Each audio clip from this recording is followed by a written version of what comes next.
You could be larger than life, bigger than the world, living out the hopes and dreams of every boy and every girl. You could fly higher than the sky, shine brighter than the stars. You could have all you ever wanted, shoot the moon and reach for Mars. You know you could. Yeah, and times are changing everywhere. Do we dream and do we dare? It's up to you, the door is open wide. Feel the rhythm of today, learn the part and join the play. The world is here, let's take it for a ride. You could be larger than life, bigger than the world, living out the hopes and dreams of every boy and every girl. You could fly higher than the sky, shine brighter than the stars. You could have all you ever wanted, shoot the moon and reach for Mars. You know you could. Larger, larger than, bigger, bigger than, living hopes and dreams. Every boy and girl, higher, higher than, brighter, brighter than, all you wanted. You know, you could be larger than life, bigger than the world, living out the hopes and dreams of every boy and every girl. You could fly higher than the sky, shine brighter than the stars. You can have all you ever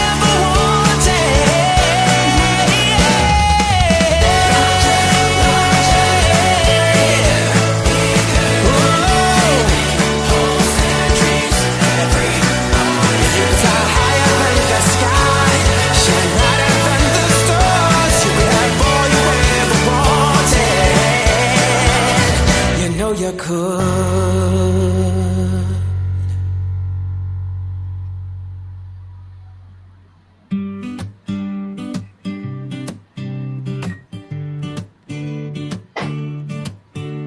Every Sunday morning, the sun shines bright. Grab your favorite mug, let's take flight. With the Coffee Time podcast, we gather around, talking about Colombia, where love is found. Expats share their stories, dreams unfold. In this coffee triangle, adventures bold.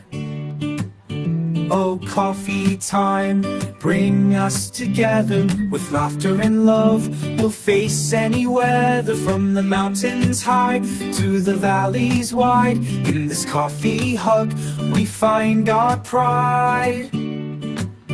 From Medellin to Cali, Cartagena's shores, exploring this country, we open new doors. Tips and tales shared, we laugh and we learn.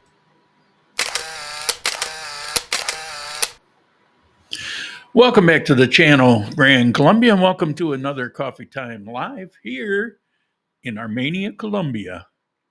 That's in Quindio, by the way. So, what do we got? Kind of overcast, hazy, not really expecting much for rain, little this afternoon maybe. It's 73 degrees right now. We're going to have a high of 76 and a low of 65. Been kind of beautiful weather, although I got pretty hot, but I'll tell you about that. And the Colombian peso. It's just been hanging around the doldrums. I mean, it's not bad. Could be better. I like it when it's better. More money, more money, more money. Okay, so what do we got here? We got Turtle here. Welcome back, my brother, to the show that never ends. You've been given a reprieve. Hope you don't croak too soon. Good morning, Mr. B. Nick. How you doing? Buen dia. Been around a long time, Mr. B. Nick. And Juka, greetings from Finland. Thank you for the contribution again. You kind of blow me away. I appreciate it. I wake up to them. Dan the expat, greetings to all. How you doing, Dan?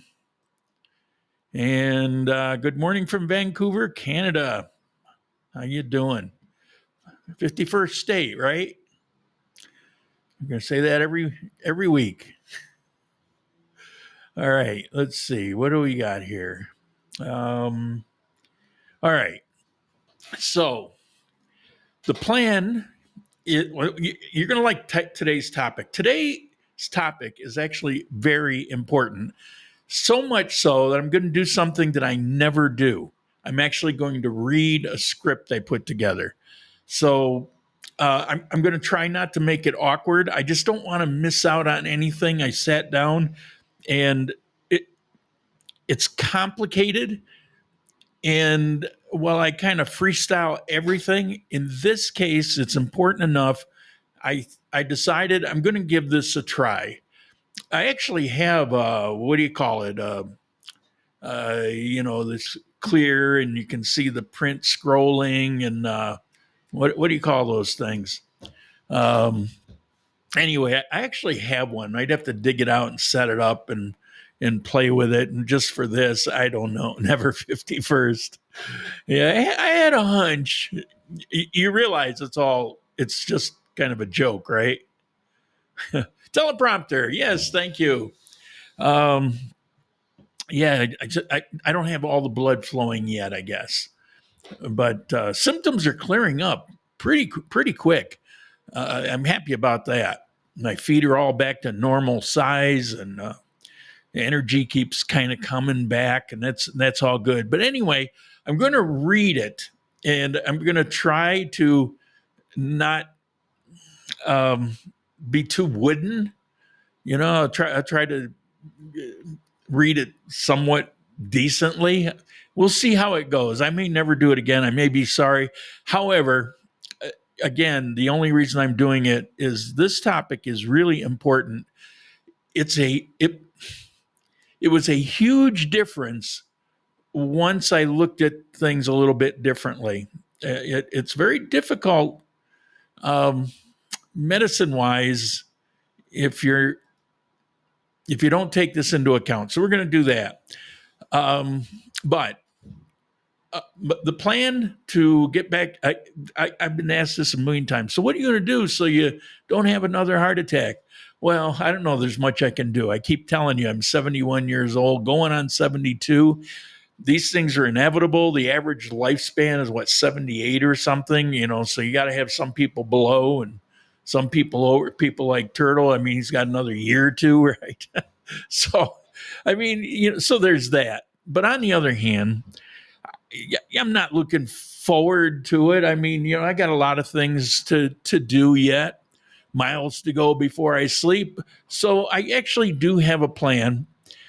Talked to my doctor friend, and she said that would be fine. Now, the doctor at the hospital said that they're not giving me any restrictions at this point. There's not anything much more they can do. I don't think they do heart transplants with people that are, this far along in age. I don't know. Nobody said that. I'm just kind of guessing. So here's the thing. Start off by walking. I love walking anyway. So start off by walking. This next week, I'm transitioning to walking, and I've got a little gym here in my building. Bicycle. I kind of like the, stationary bicycle thing. And that's, from what my doctor friend says, that's one of the better ones that I could do. And so I'm going to do that. And then in a week or two, I'll do some arm weights because I've kind of neglected that for quite a while. So that's the plan. And in a few weeks, when walking isn't such a chore, I'll start using video walking again and maybe travel to, some relatively local places and do some video work. So that's the plan. Who is this? Papala?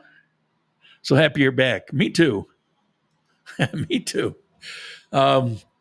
So this week I walked. I took a day off. I thought I was going to be sore. I wasn't sore. You have to understand that Well, I tell you guys things about my health because people keep asking, and particularly when there's times when I'm not doing any video work at all. Um, I get endless. I get a lot of messages and things like that. So I'm open about it.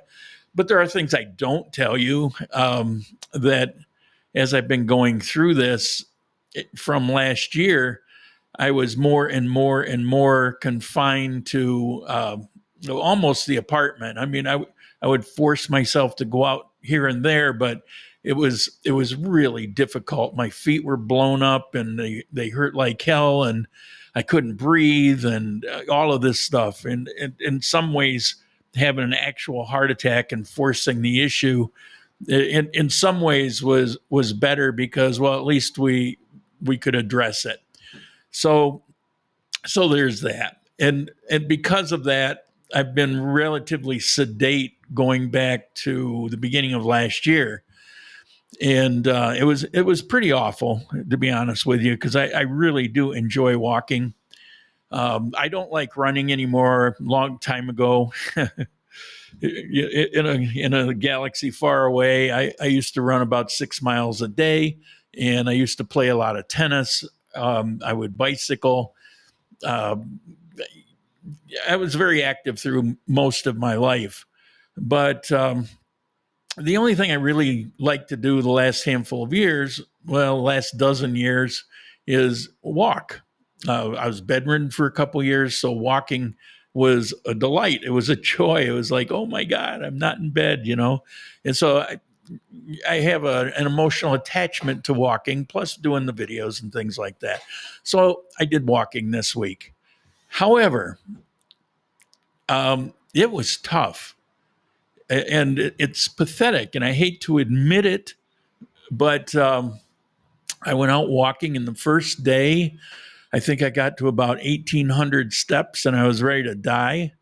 Now, yesterday or the day before, no, I didn't measure yesterday. The day before, I went out for what I planned to be a pretty long walk. I was hoping to get in about 6,000 steps. You know,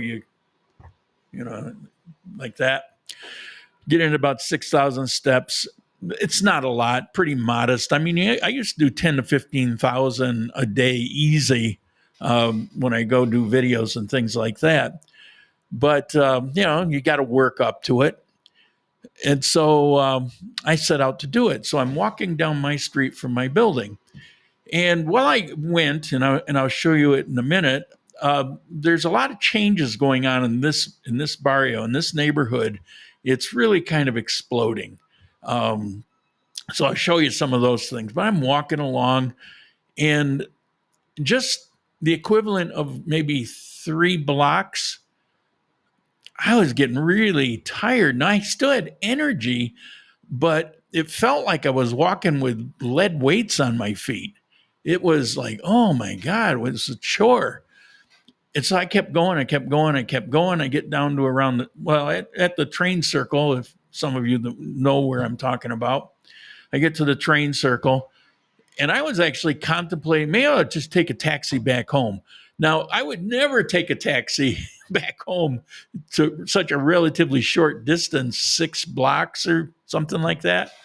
But it's like my feet, it's like, I don't even know how to describe it. It wasn't like tired, exhausted, but it was like, I just can't pick my feet up. It's lead weights. And it was tough. So I said, I got to do it. This is ridiculous. I wasn't looking at my steps, but I figure I know it can't be very much. So I'm taking pictures of things, and I would stop and just kind of take like a 30-second, get myself geared up again. And so I did that all the way back. There was a point where I stopped for about a minute, and I took a little slow-mo of some flowers. I'm thinking stop and smell the flowers kind of thing. And so I put together a little video clip of this walk, of some things that are opening up. And also in this video clip, there's this house that's intriguing. Now I get a message from Bank Colombia telling me that I got the car loan. They're telling me, hey, you can get a house loan from us too. So I'm thinking, oh, maybe, I don't know, maybe, what the hell? I already put life insurance on me so that if I croak, everything gets paid.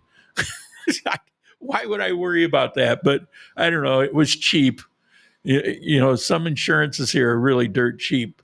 So I've got a pretty good sum of money there to pay off all my debts if I croak, and actually only about a third of it would pay off the car and a couple other things, and the rest I'll bequeath.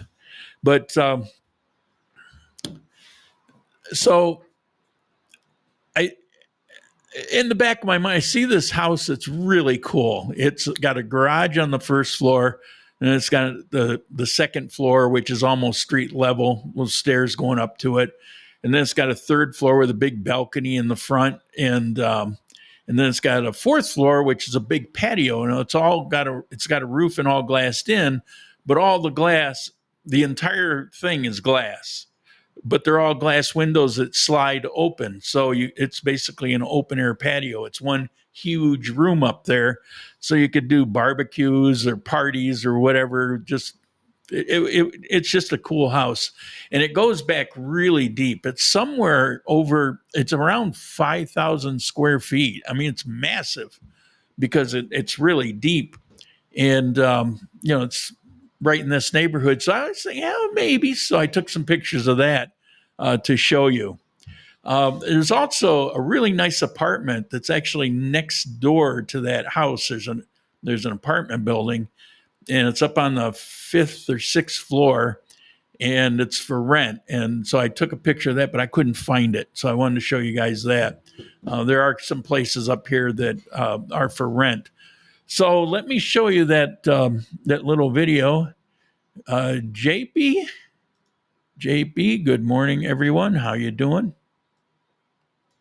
All right, where is that little video clip? Walk. Here we go. Feel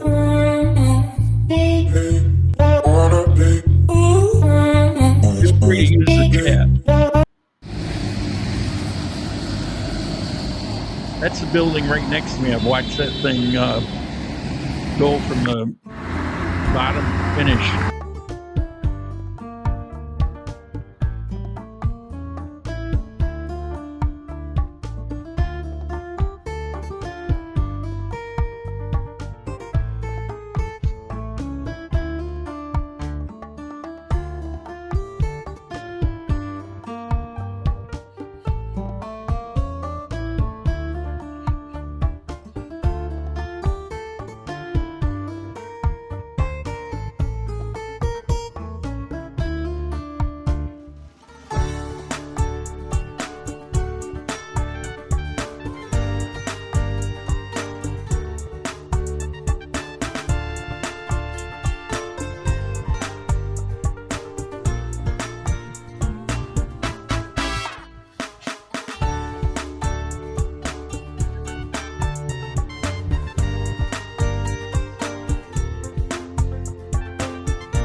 Yes, it was frustrating.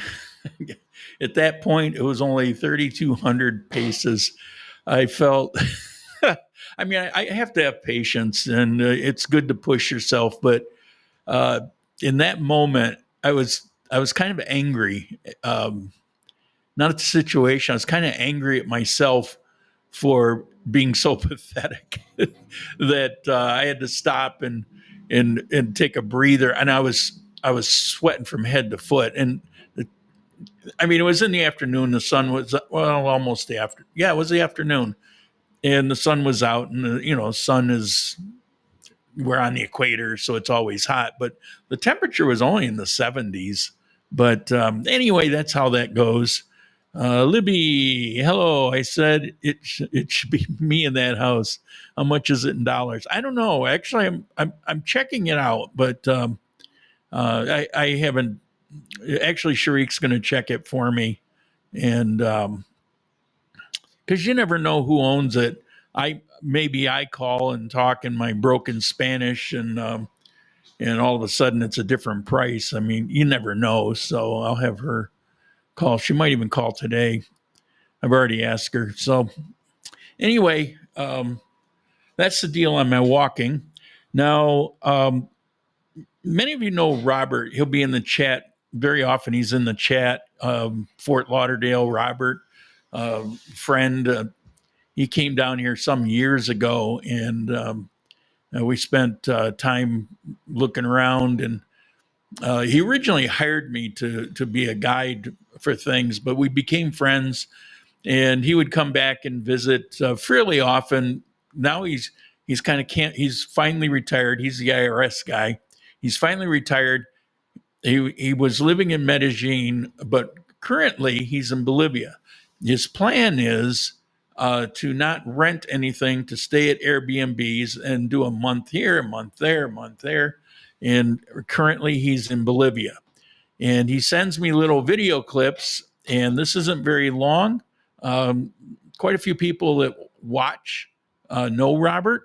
And so I'm going to show you his sound was kind of messed. Some were really quiet. I think he might have been holding the camera with his finger over the sound hole, but I don't know. But the clips are interesting. So where is that? Here we go, Robert.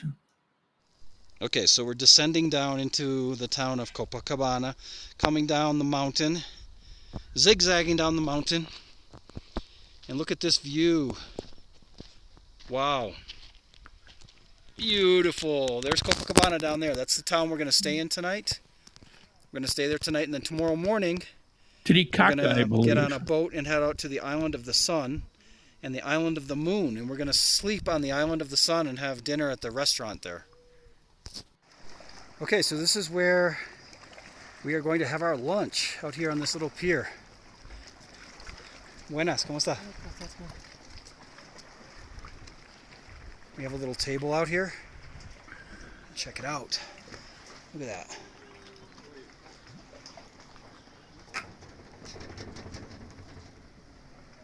There's the guys. They're waiting for me.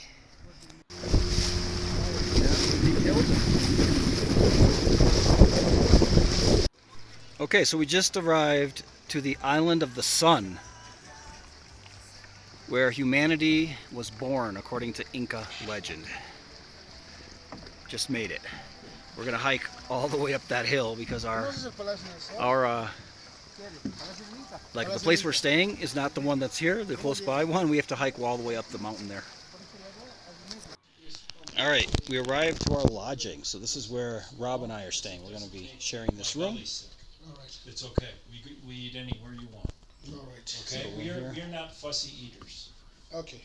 Yeah, we will eat anything. So let's get ready. Everyone, Sorry.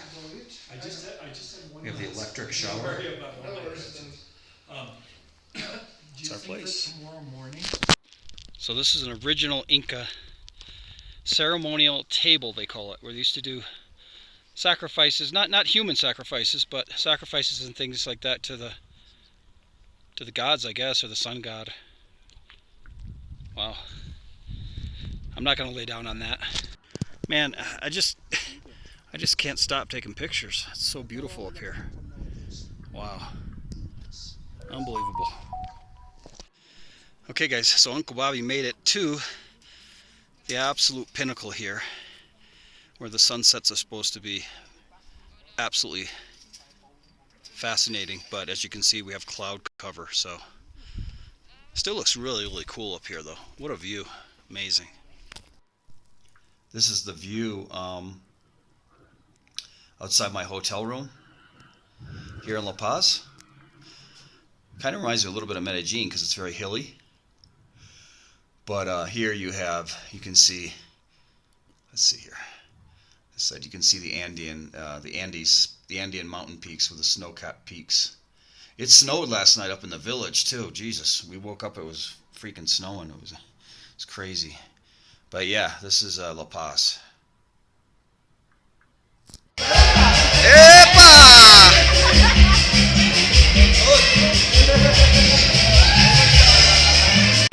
Mira, mi amor.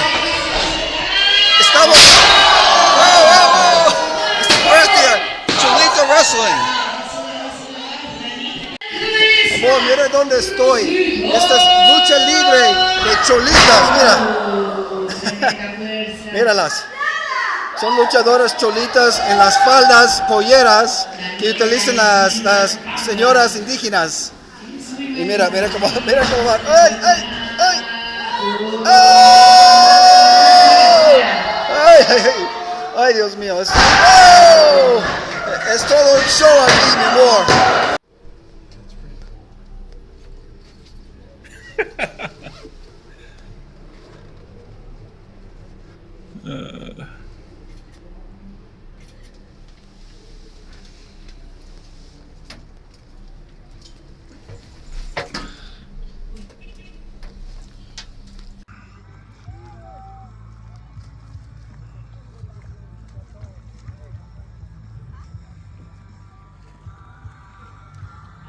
Oh, how artsy fartsy.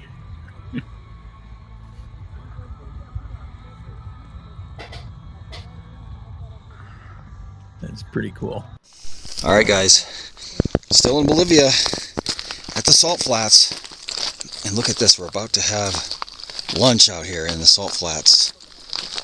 We don't even know what the lunch is going to be. But look at this. Ah, yummy. Yes, sir. That is our friend, Baimar, cocinero, chofer, amigo de todos. Es un poco de todo out here in the salt flats. Wow. So, I thought it was pretty interesting. Bolivia is not my place to go. I would never live in Bolivia. There's a lot of issues in Bolivia, but to go to the tourist things, a whole different story, and pretty spectacular. There was a bunch of other clips. I probably could have put together an hour and 20-minute movie out of what he'd sent me, and it gets really cold there. In one of his clips, he talks about how cold it gets. All right, what do we got next? Okay, last chat, it was Libby. If somebody would tell me, how is the sound going? How's my sound? Other sounds of music?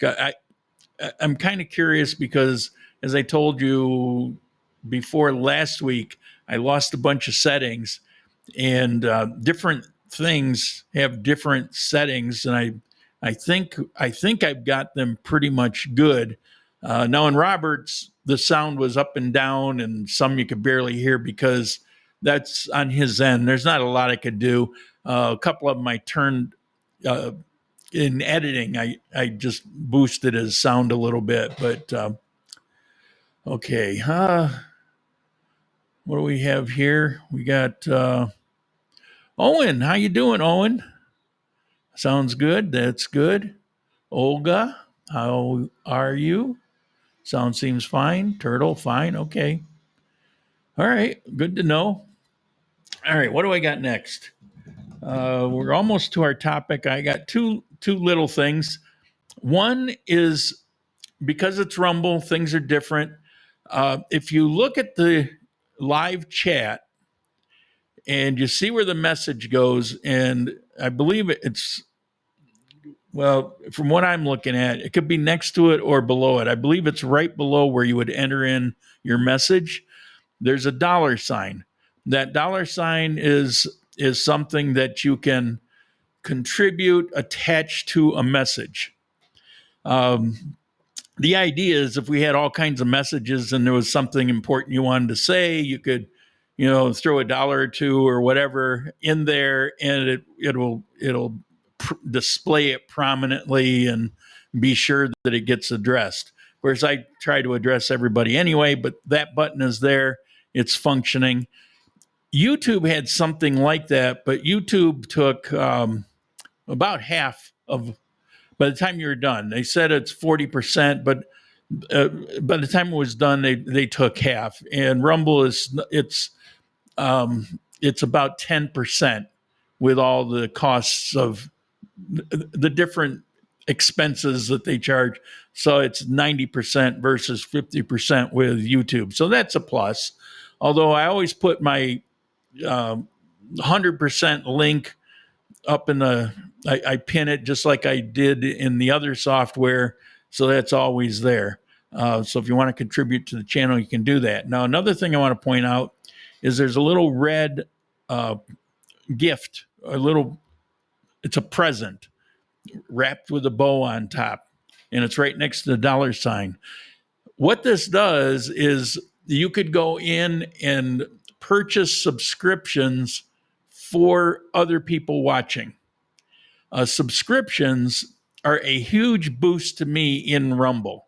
It opens the doors. It increases the monetization levels. It's a real positive. So when you buy these subscriptions, it gives you some perks. It eliminates advertisements, and it'll explain. But if you buy the subs, let's say you bought, you were feeling really generous and you bought 10 subs. What happens is Rumble will just distribute those to, like right now, there's 30 some people online. So Rumble would distribute those 10 amongst those 30 some. If they're already subscribed, then, it would bypass them. But,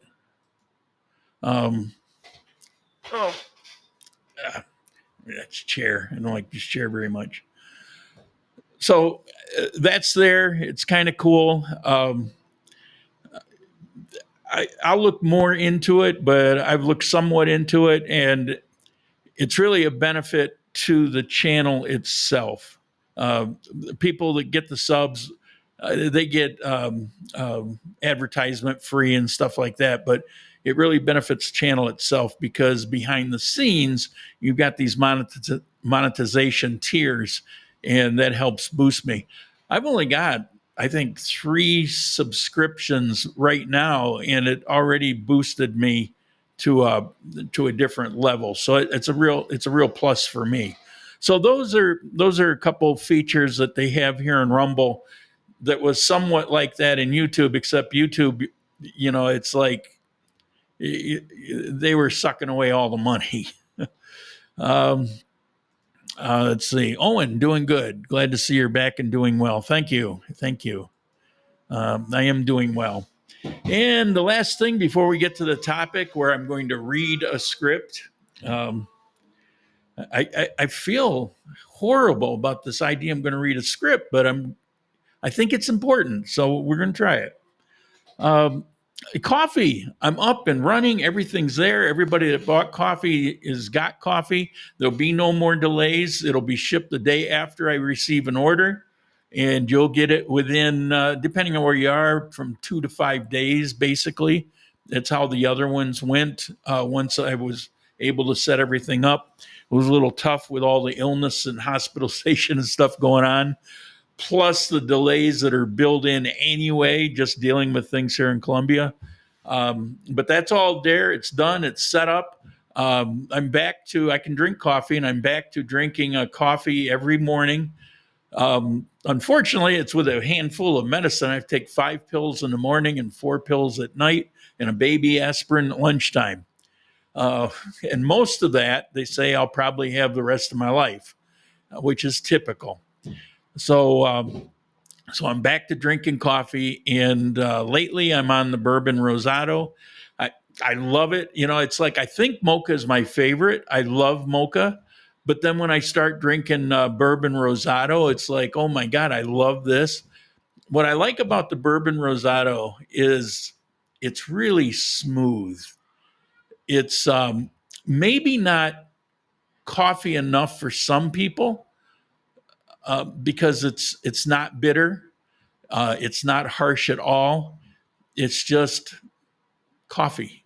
It's just the taste of coffee without the side effects, like a lot of bitterness. Some people love bitterness. I don't like bitterness. That's how I got into putting a little bit of chocolate into my coffee, because it's a nature's way of taking away the bitterness in coffee.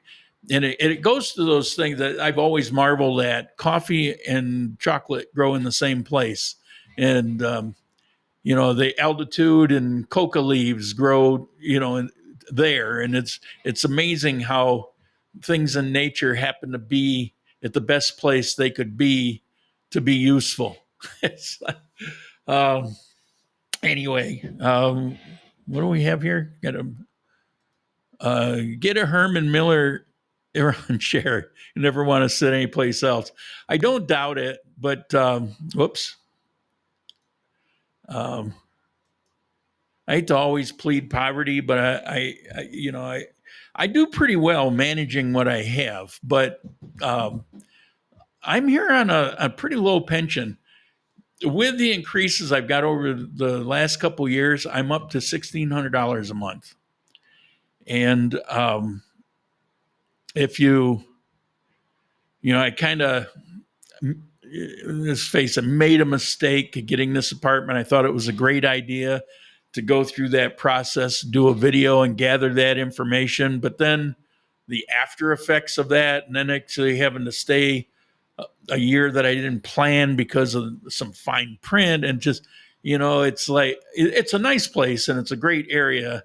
I guess I'm trying not to be too bitter about it. It's like, it's my own fault. I didn't read all the fine print. I missed something. But that takes up a good chunk of that 1,600. And, so it's, don't get me wrong. I mean, I'm not living bad. I'm living pretty good. But I don't have a lot of extra money. Let's put it that way. So if I want to buy something, like I bought a new coffee machine. So I had to wait till it was on sale, and it was a real cheap one to begin with. It was like a $90 one. And I waited. I didn't know what the sale was going to be, but I figured, well, when it comes on sale, I'll do it. I ended up getting it on a 50% off. That was for 3 days. And so I ordered it. So I've got, and the thing works great. So I have this little espresso machine that works super, and I got it for just under $50. So, I mean, so that's good. I could buy it, but I can't just spend money. I have to plan for it. So, my life is great, and my life isn't really about money anyway. So that doesn't matter. The contributions keep me from having to save for things for the channel. And that's why I promote that, because on average, and this hasn't gone up with inflation, this has been pretty much set. If you take a year's worth of cost for this channel, it works out to about $400 a month. There's various subscriptions. People say, oh, how? Well, things wear out, cameras break, light issue. You got different microphone. I had to buy a new amp and microphone recently. So you take all these things that happen over the course of time, it works out to about $400. And the upside is that while inflation has pretty much doubled costs on many things, like I'm paying double the rent I paid prior to COVID, for example. That $400 is held pretty true since I left Ecuador. So that's real positive. But I don't always get enough contributions to cover it. And then I have to decide, do I want to stop doing this? I don't. This is my thing. But you have to keep it going. So every so often you have to put money in it. And then once in a while, I get quite a few contributions. And if I get $550, that happened last spring, then I'll take that $150 and I'll put it in my account. I actually have a separate account. I have I use my US bank for everything to do with the channel, and I use my Colombian bank account for life here. And if I'm going to do some traveling and I have money to do that, then I just transfer it. So anyway, that's how that works.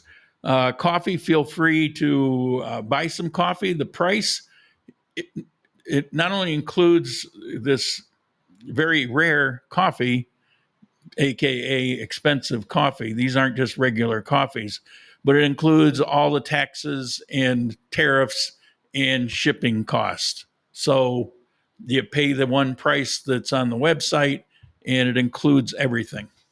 All right, so that's that. Now let's get to the real topic. I'm pulling this thing up that I'm going to read.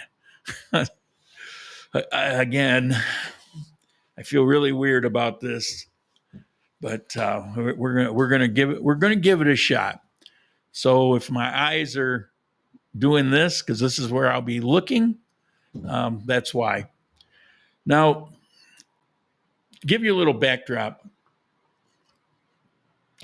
First of all, before medicine, if you're here very long, or if you're here for a day, you find yourself in a situation where you can be talking to somebody and they'll be offended and you have no idea why they're offended. And you look at your Google Translate and no, I put it in. There's nothing there there's no way anybody should be offended. I'm using the right words. I wonder how the thing's translating. And so you find out that the word's translated fine. The problem is the way English does not translate culturally to Spanish. Now, in life, all that means is you'll have maybe an argument here or there where somebody was offended and you didn't mean to be offended, and so you're trying to smooth some ruffled feathers, but it's no big deal.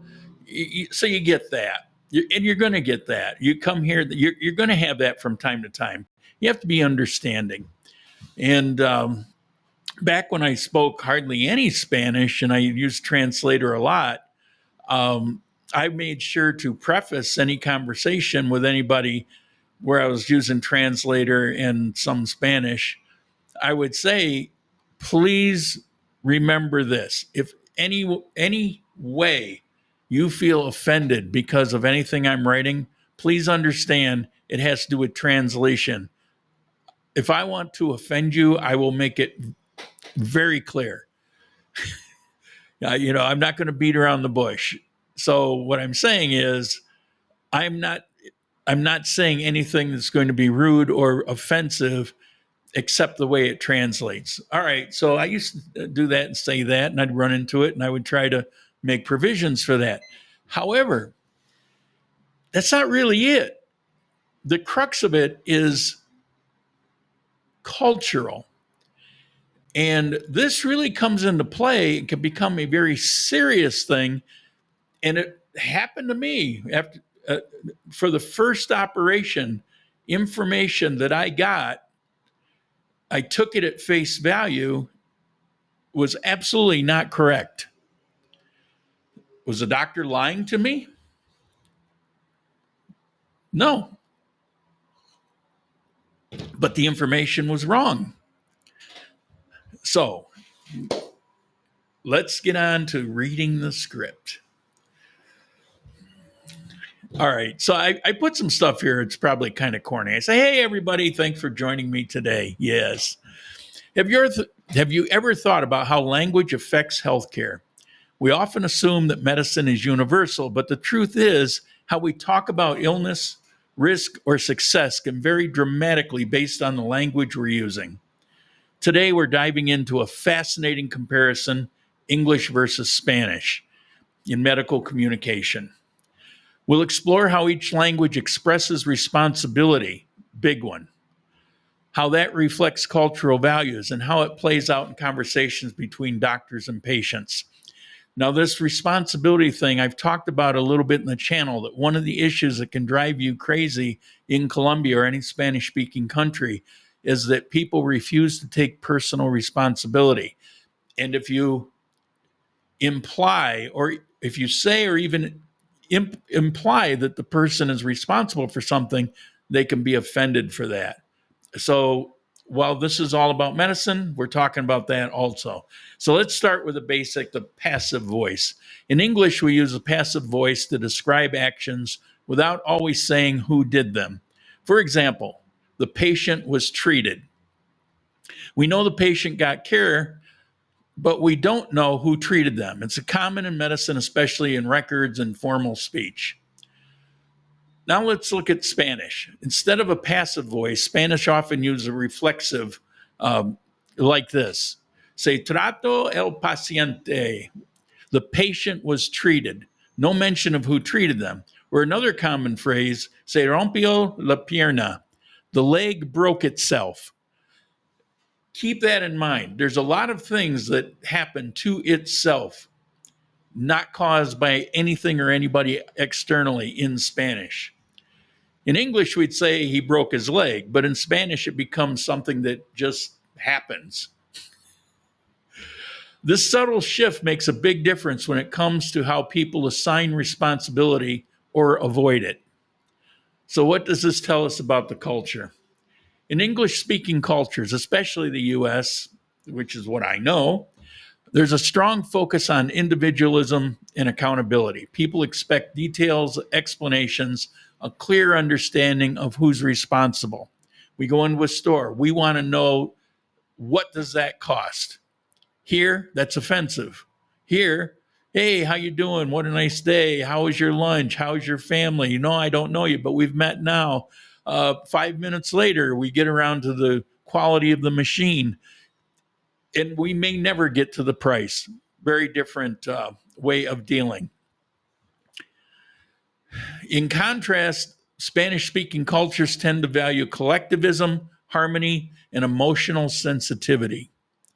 Rather than focusing on who did what, they focus on preserving trust, avoiding confrontation, and softening difficult truths.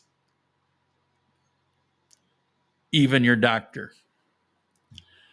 So let me give you a taste of that tone. An English-speaking doctor might say, your test results show a high risk of complications. We need to take action immediately. I'm used to that. Spanish-speaking doctor might say, we're going to do everything we can. We're confident everything will go well. One is about action and urgency. The other one's about comfort and trust.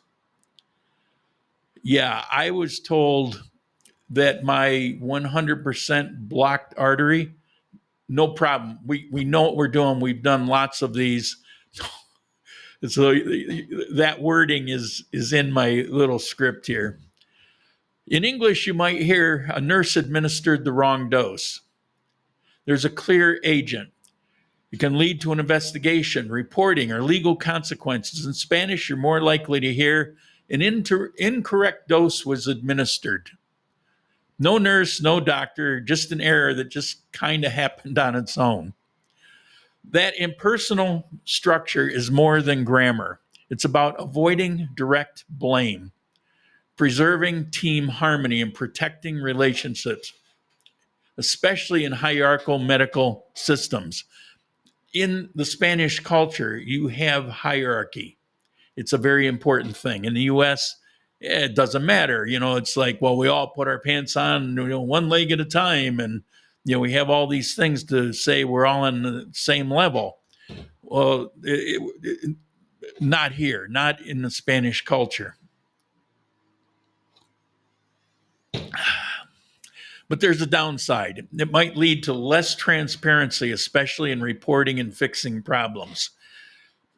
This might give you some insight into why certain issues linger here, particularly with customer service, for example, and why it does not go over the let me go speak to the manager or let me get upset and complain in a direct and harsh manner. It can take the problem and you became the problem that they have to address rather than addressing an actual problem. Let's say you're a patient about to undergo heart surgery. In English, the doctor might say, there's a 10% chance of complication and a 3% risk of death. You'll be under anesthesia for about 4 hours. Well, they don't really use that here, but so it's clear, it's clinical, it's informative, maybe terrifying, but it's direct. In Spanish-speaking settings, it might sound like this, word for word. Surgery is safe and common. We have a lot of experience and the team is prepared for anything. Instead of numbers, you get reinsurance. The doctor is trying to reduce anxiety, not overload you with facts. The goal in both cases is to help the patient, but the approach is different. English, transparency and shared decision-making. Spanish, empathy and emotional security. So what does this mean for healthcare providers, interpreters, and or bilingual teams? Excuse me. Oh, this chair. I keep sliding down. Here's what helps. Understand your patient's comfort level with detail. Ask them, would you like a detailed explanation or would you prefer the big picture? Be aware how tone and framing change across cultures. In bilingual settings, make sure all team members are on the same page so the patient doesn't receive mixed messages. One doctor offering hard stats, another offering only emotional support. I have a couple doctor friends, so I'm mentioning this. To wrap up, language doesn't just deliver information. It shapes how we feel about that information, how we respond, even how we heal. Whether it's an English-speaking doctor giving facts or a Spanish-speaking doctor offering comfort, both are trying to care for the patient, just in different ways. Did the doctor lie to me? He didn't lie to me, but I drew different conclusions. I made conclusions because that's what we do. People here don't really draw conclusions because they believe in the hierarchy, so they will defer to the doctor. And so what the doctor says is going to be best, where we're more independent. We want to know, we want to make the decision. And so we're more demanding of very specific, accurate information. First time around, I didn't realize, and it altered my approach to some things. While I was in the ICU after the first operation, and I was dealing with the people coming in and out of the ICU, it dawned on me, how can I not know this? I mean, I've lived in this culture for a number of years, and you're going over the span of 20 some years. How did I not pick up on this? I mean, I know this in my personal life, but I didn't think about how specifically the language and the culture drive a certain way. And I got thinking, there's a reason why, for example, US, Canada, England, English-speaking countries are very heavy on scientific creations, discovery, innovation. And where Latin culture, well, they have it, I'm not saying they don't, but culturally, when you're more vague about everything, when you avoid being specific, when you stop trying to look at causes for things and it's built into the language, that's an impediment to things like scientific innovation. And medicine is no different. There's a whole different roundabout way of dealing with medicine. Now, what I did the second time around, I talked to, again, the same doctor. I've talked to a number of different doctors, but I caught up with the same doctor. And I brought up, when I was here before, you said, da-da-da-da. Except that wasn't exactly how it was. You were very sure. He wasn't sure about anything except he was trying to give me the Pollyanna version because that's what they do. So this time around, I said, and he'd worked in the US, but it's a cultural thing. I was very specific. Look, I want you to give me specifically this, this, and this. And then he did. He was much more, he responded to my questions, and my questions were very direct. And so instead of getting those vague platitudes that are all positive and everything's hunky-dory and we know what we're doing and all that kind of stuff, I got some very specific things about a time span and medication and things like that. It made a big difference because all of a sudden, what I was confused about became very clear, which is important because now I'm in the rehab version of things. And those questions were very important to how I'm going about rehabbing. I could even imagine that in some cases it could almost be life and death. If you're not in the culture and it's not natural to you. So it's more than just, people will say, well, I want to get a doctor that's English speaking. Well, my surgeon was English speaking. It's a cultural thing. And if you're aware of it, and if you learn how to address it, it won't be a problem for you. But if you don't, you're going to feel like people are lying to you. Okay. So that's my script. Let me know what you think about the reading, and did it throw you off because my eyes were following the script? It wasn't difficult for me to read because I wrote it, so that certainly helps. But I'm curious to know what you think, because sometimes there are topics that deserve more attention than me just freestyling. Because sometimes I forget an important point. I much prefer just it's like a conversation. I much prefer that. And I don't want to do that on most topics. I'm not interested in reading some script, but occasionally I've covered some things that really deserve very specific, accurate information.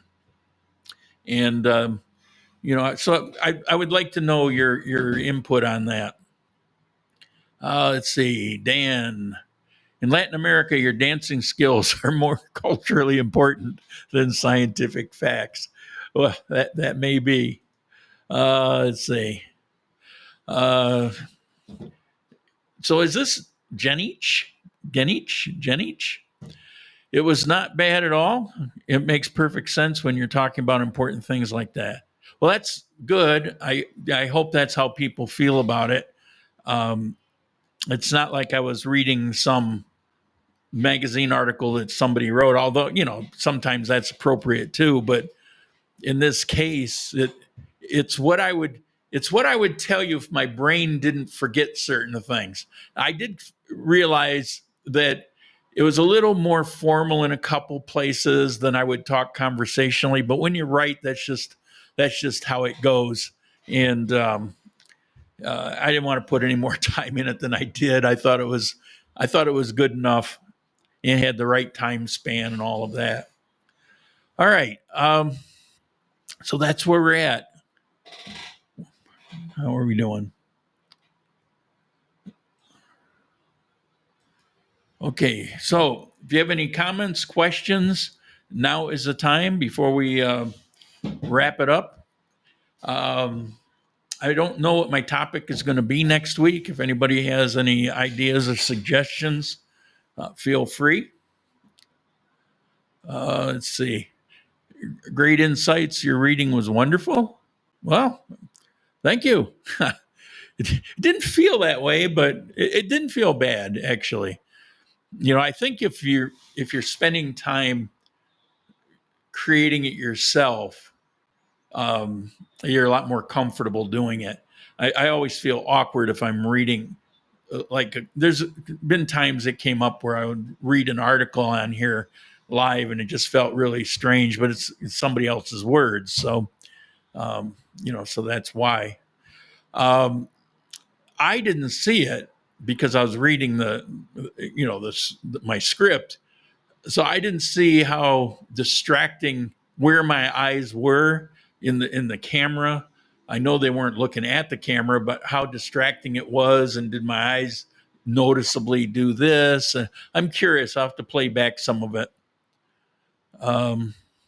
Actually, I lived in very many different cultures. I find that in general, world splits into two parts: Northern and South cultures. North is always more direct and rational. South more emotional.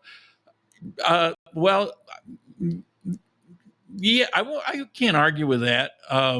Okay, we got Australia and New Zealand, and Spain is in the northern hemisphere, and so it's built into the Spanish language. But I think there's some validity in what you're saying, and there's some English speaking culture that are pretty laid back too. So yeah, it's somewhat related to the language, but it's the cultural thing and how it comes across in the language. Australia, right? Exactly. That's so I'm saying there's truth in what you're saying somewhat, but I wouldn't necessarily use as an example of North and South, because they're clearly in the South.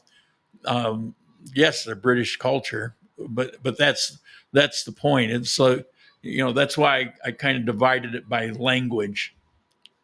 But I hear you, and I think for the most part, that's got some truth to it.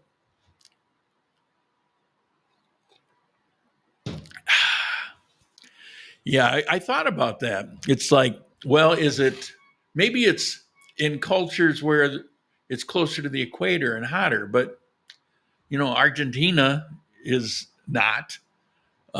Mexico is, but it's in the northern hemisphere, so it's sort of north. I mean, but yeah. All right, off topic there. Any questions? Any further comments?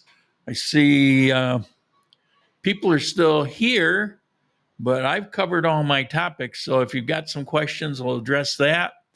If you have any comments, we'll address that. Otherwise, we'll wrap it up. I may do some walking today. I may start the bicycle early, but I have to get a little active. Yeah, I felt so stupid. All right, we got here. There's my email address if you need to write to me. And here is the Coffee Time Exotics webpage if you're interested in that. Of course, you can always get to, let me get to the chat, get that chat off. There we go. And there is the grandcolumbia.live website. On that website, there's actually a link to the coffee. So everything that I do, everything I'm part of, the writings that I've done in the past, scheduling calls or times or touristy things or any kind of things that relate to me, you can access everything through grandcolumbia.live. And let's see.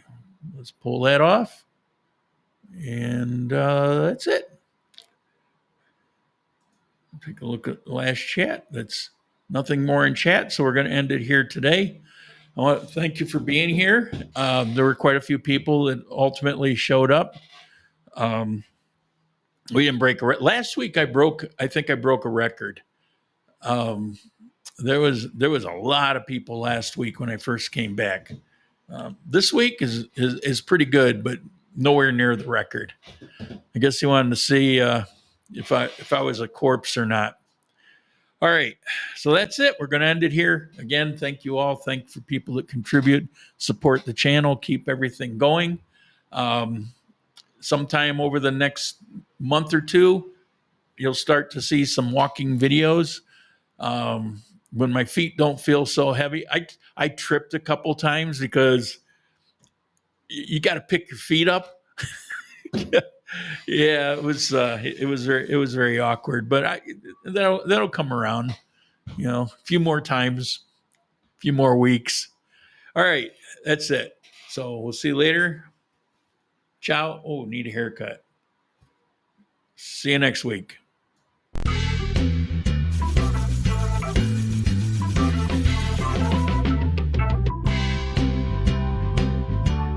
Okay.